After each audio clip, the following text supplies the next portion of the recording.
Every parent has been there. Your child does something they shouldn't, and you're standing there thinking, okay, what now? For so long, the answer has been some form of punishment. But what if that's not just failing to work? What if it's actually making things worse in the long run?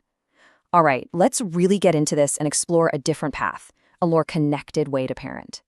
So let's just start with this question from Alfie Kohn, because it really just stops you in your tracks, doesn't it? If your goal is to change a behavior for good, but you find yourself in this endless loop, punishing for the same thing week after week, well, that's a pretty big sign that the method itself is broken. So before we can talk about the alternative, we have to get super clear on what we mean by punishment and what all the research actually says about its true cost. Okay, so let's be really clear about this definition. At its core, punishment is designed to make a child suffer in some way. The whole idea is that the pain of the consequence will teach them a lesson.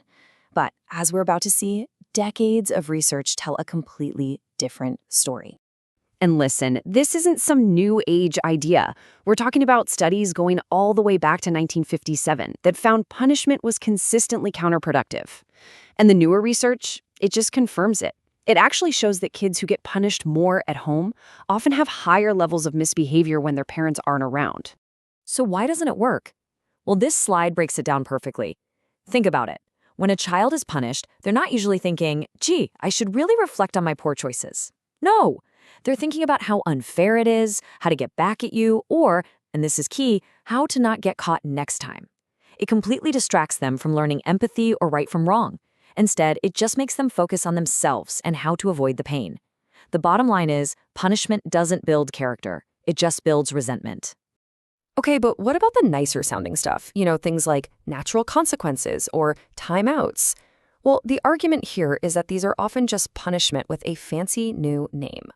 Just think about it for a second. Let's say you let your kid go hungry because they were late for dinner. The big lesson they're learning isn't really about punctuality. It's that you, their parent, could have helped them, but you chose not to. Same at the punitive timeout. It's less about quiet reflection and more about feeling isolated and hurt. They might seem better than spanking, sure, but they're running on the same flawed operating system, making a child suffer to teach them a lesson. And this quote just nails it, right? It shows that vicious cycle. The misbehavior leads to punishment, which creates anger, which then leads to, you guessed it, more misbehavior, and then more punishment. It's a downward spiral. So if punishment is the problem, what on earth is the solution? Let's shift gears and look at the alternative, because it builds a totally different kind of relationship. The most important thing to grasp is that true discipline has a completely different goal than punishment. This chart lays it all out so clearly. Punishment's goal, control through fear. Discipline's goal, teaching through connection. Punishment focuses on past mistakes and creates shame. Discipline focuses on future solutions and builds responsibility. And just look at the outcomes. Punishment creates a kid who learns to lie and hide things from you. Discipline creates a kid who learns how to solve problems and, crucially, trust you enough to come to you for help. This whole idea of teaching instead of punishing, it's not just a parenting hack. It's part of a much deeper philosophy about how we view children, sometimes called humane pedagogy.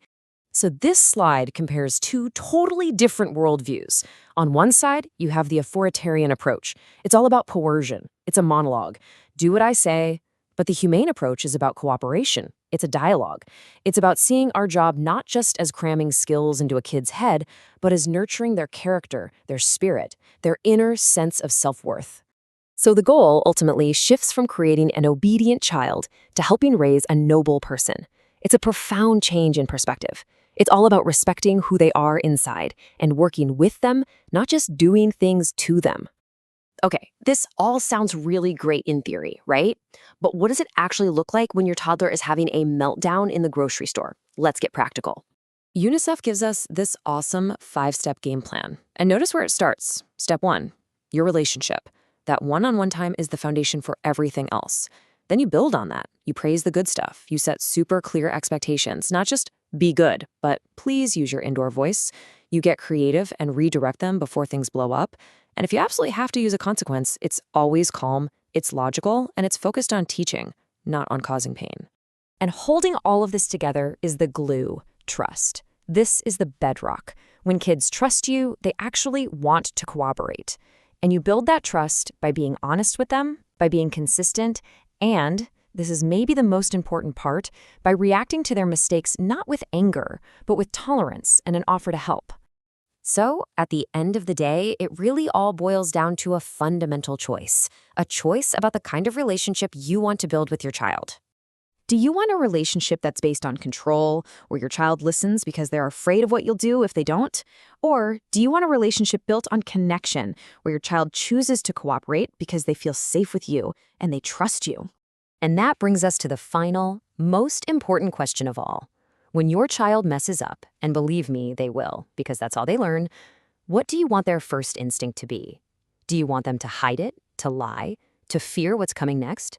Or do you want them to come to you, knowing that you are their safest place and their best guide for figuring out how to make things right? Really, that's the choice we're making.